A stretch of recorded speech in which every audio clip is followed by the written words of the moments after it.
नमस्कार, मी वृषाली पाटील. बातमीपत्राची सुरुवात करू एका ब्रेकिंग बातमीने. आरक्षणासाठी सरकारने केलेली कामं मराठा समाजापर्यंत पोहोचवा. भाजपच्या मराठा आमदारांच्या बैठकीत चंद्रकांत पाटलांनी हे आदेश दिले.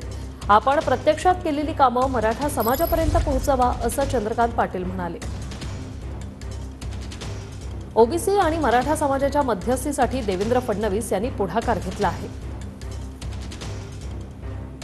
ओबीसी आरक्षणाला धक्का न लावता मराठ्यांना आरक्षण दिलं आणि टिकवलं जाईल हे समाजापर्यंत पोहोचवा.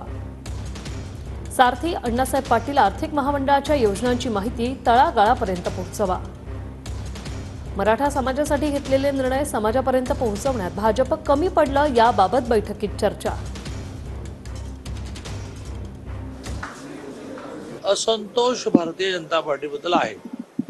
त्याच्यातून आज एक बैठक झाली की हा संतोष का आहे, काय काय आपण आतापर्यंत दिलं आणि निष्कर्ष त्यातून असा निघाला, ह्या दिलेल्या गोष्टी ज्या आहेत त्या शेवटच्या मराठा माणसापर्यंत माहिती म्हणून पोहोचवण्यामध्ये, योजना मिळण्यासाठी मदत करण्यामध्ये आपण काहीसे कमी पडलेलो आहोत. आणि त्यामुळे ह्या सगळ्या योजना, त्या योजना कशा मिळतात याची माहिती ही आपण मराठा समाजापर्यंत पोहोचवली पाहिजे. येत्या मंगळवारपासून आम्ही सुरू करतो.